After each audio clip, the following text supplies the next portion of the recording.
The family farm legacy. For some people in this country, it's unfortunately the biggest lie they've ever been brought into. Every single farmer in America dreams of having something to pass down on to the next generation, a legacy that their kids will fight to carry on. Hell, it's practically drilled into us that the next generation has an obligation to come back to the family farm, take the reins, and keep the whole thing alive. But let's be real, how often does that fairy tale actually play out? Now, inside of today's video, I've got an actual story for you of one of our farmers and customers that has lived through this nightmare. After college, he went back to the family farm operation, got married, set up his entire life there with a heart full of pride and ready to pour his soul into building this family farm operation and ultimately a legacy that his kids can take over. Now, this person, when they first got back, were full of fire and energy and just excitement around building something here. But the hard truth that they had to face is the reality that they came back to inherit nothing more than a mountain of debt choking the life out of the operation. And that's not even the worst part. The generation before him, they are hell-bent on carving up the family farm operation like a Thanksgiving turkey, splitting it evenly between all the siblings, even if some of them don't have anything to do with the family farm operation. And these are siblings who honestly couldn't care less about the family farm, but instead have their entire focus on making sure they get their slice of the pie. Now, this isn't any type of new situation. There are hundreds, if not thousands, of family farm operations that are dealing with this across the country. So now this person, having just moved back after college, set up their entire life there, is stuck in a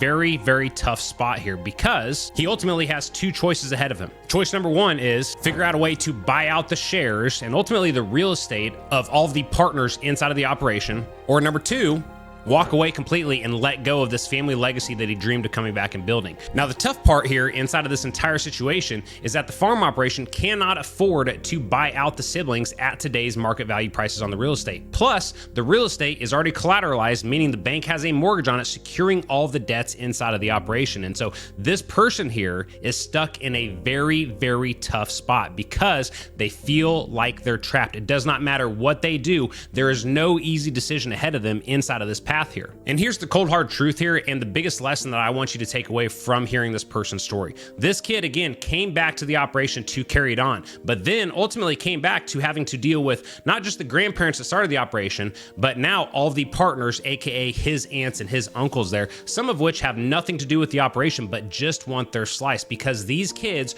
were trained, taught, and conditioned growing up that just because their last name was the family name, that they were entitled to a piece of the assets. And inside of today's economic environment, splitting up the assets that way is a guaranteed way to make sure that this family farm legacy that you want to build definitely doesn't survive to the next generation. And the tough thing here that this customer and I were talking about is he has to buy the damn ground twice, right? Think about that. Think about the type of situation that you're putting your kids in when you want to automatically divide up all the interests and all your assets evenly between all the kids, but then you have one that wants to stay back and carry on the family legacy, but now all of a sudden the farm has to buy out the interest from the other siblings. To me, that's just not right or fair, but also too, you're setting yourself up for failure and your life's work is going to amount to nothing here because at the end of the day, we have to face the harsh reality that when it comes to family and finances, people most of the time are still going to do what is best for them. And if you have children that you are giving a portion of the assets to inside of the operation that don't have anything to do with the operation and don't really care, you can bet your ass that they are going to do what's best for them and their family. And these are the variables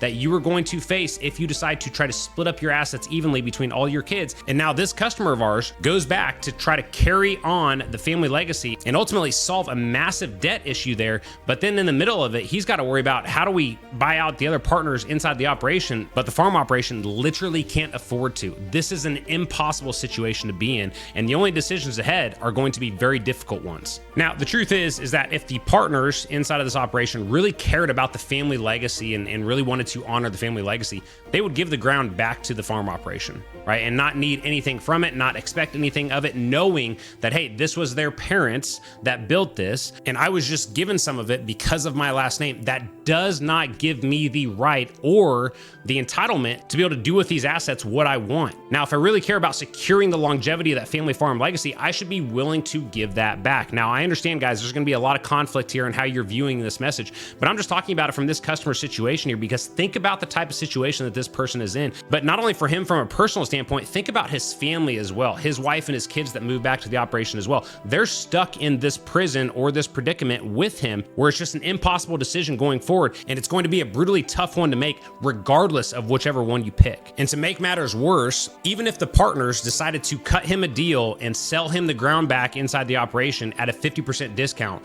it still does not cash flow. That is how riddled with debt this operation is. And this again is going to be a scenario that a lot of family farm operations are facing across this country. But the truth is that this person came back and they're not in control of anything. Even if all the partners agreed to, at some level, sell the ground back, it only takes one of them to put their foot down and say, no, I'm not doing this, to literally kill the family farm operation. So the question for you watching this video is, how solid is your farm's estate plan? Do you actually have a system and a strategy set up and in place? Have you had the tough conversations that a majority of family farm operations avoid at all costs because they don't want to hurt the feelings of their children? Now, if you are somebody that's saying, yes, I have done all this, congratulations, you're in the top 1% of farmers inside of this country, because out of hundreds of family farm operations that have come into legacy farm over the years, I can literally count on one hand the number that have actually had a full estate and legacy plan set up to where everything is dialed in, every conversation has been had, and everybody is very clear on what they're getting and not getting going forward inside of that operation. So I share this entire story with you so that you can really consider all the variables here that are going to come into your world when you're in this type of situation and trying to determine, how do I make sure that I'm securing the financial future of the family farm operation, but also too, making sure I'm setting each one of my kids up for success and giving them an opportunity. There's different ways that we can do this that do not include destroying the entire family farm operation and putting your kids in an impossible predicament like this customer story here that I've just shared with you. Now, I know today's video probably stirred up some feelings for you, and honestly, it pretty well should. And I want to hear what your take is on this specific topic. So please drop your comments below and we'll keep the conversation going.